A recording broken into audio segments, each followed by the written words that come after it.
So are you frustrated with your job? Do you feel unseen, undervalued, unappreciated, and underemployed in corporate America? Well, stay tuned to this video because what I'm going to do is I'm going to tell you exactly how I left corporate America over 7 years ago, and you can do the same thing.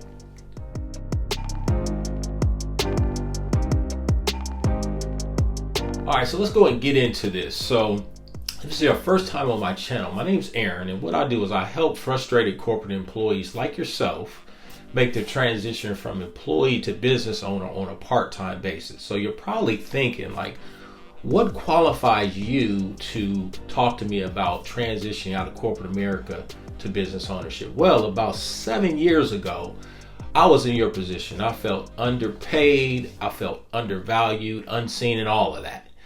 But what I did was I invested in myself, I took a risk, and I was able to build a 6-figure service-based business, okay? I've been running that full-time, no corporate job for the past 6.5, 7 years. So what I'm gonna talk about is my story and how I did that. Hopefully it resonates with you. So go ahead and hit the like button, subscribe to this channel, and I'm gonna build out this, this framework about how you can actually escape corporate America and start your own business. So let's go ahead and get into it. All right, so let's go ahead and get into my story here. So I'm gonna go off the cuff here and just really just explain to you, how my transition began from going to school to corporate America to business ownership, okay? So, like I said, I was just like you, the bright-eyed, young person who was told, just go to college, get good grades, get a degree, and everything's going to work out for you. I'm sure that if you're working in corporate America and you went to college, this message is going to resonate with you, okay? So I did all that, and as I was in school, I was thinking, like, once I get this degree, once I get this piece of paper, I'll be able to make money then, and I'll be able to make a good living, and I'll be able to pay off these student loans that I know that I'm accumulating these student loans, but it's all good because once I make this, money in this corporate job, I'll be able to pay that back, and I'll have all this money to, live a great lifestyle and things like that. So this was my thought process going into college, and while I was sitting in college, taking all these classes that, really don't help me at all today. I was just thinking that once this is over, I'll be fine. I'll be able to make money. Okay. So after I was able to obtain my college degree, now it's time for me to go into, the real world. Okay. And so you start applying for jobs. And what I learned early on, like, this college degree is not really doing too much for me because I'm not getting the callbacks and everything like that, So I was applying. It took me about 6 to 10 months to actually find my first decent paying salary job. And at the time, I thought it was decent, but now I look back, that was no money.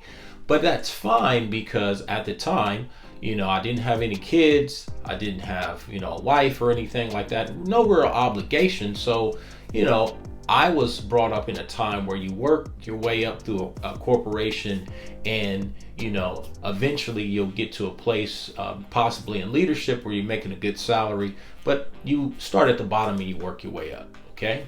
So as I started off, that was the mentality that I had, but over time, as the years went by, I realized, like, this whole thing about corporate America that they had taught me is not really panning out that way because, after I get my check and I pay my bills, I really don't have a lot of money left over, and I'm not really able to move up like I thought I would. Now, what I know now is that you have all these people with degrees, so the degree doesn't really mean too much anymore, okay? But as I transitioned, I started my first business, okay? And that business didn't really work out, but I learned from that, okay? Now, as I stepped out of corporate America for about a year, my first business didn't work out, but I was able to go back and find another job in corporate America, okay? So this is my second stint in corporate America, And once again, I'm kind of starting off at the bottom, even though I have experience and even though I have this college degree, still not able to get that good paying job. But that's okay. I'm going to work my way up. So I decided at this point to go back and get my Master's of Business Administration, my MBA. So surely at this point, I'm thinking to myself, I'm going to be able to move up in this company and they'll see that I'm a hard worker and a good guy, and I'll be able to advance and start to make more money. Okay.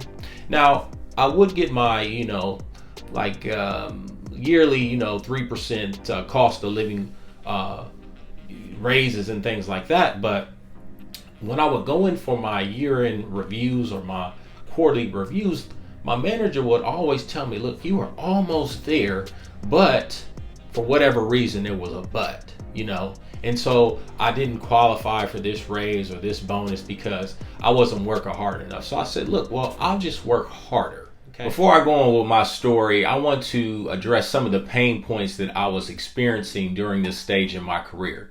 Now, there's 6 pain points that I was experiencing that might also resonate with you. So I want you to go ahead and comment in the comment section below if these resonate with you. So number 1 is micromanagement. So micromanagement, what it does is it limits your creativity. Now, the great thing about entrepreneurship and owning your own business is that you can use your imagination to create new revenue streams at any time.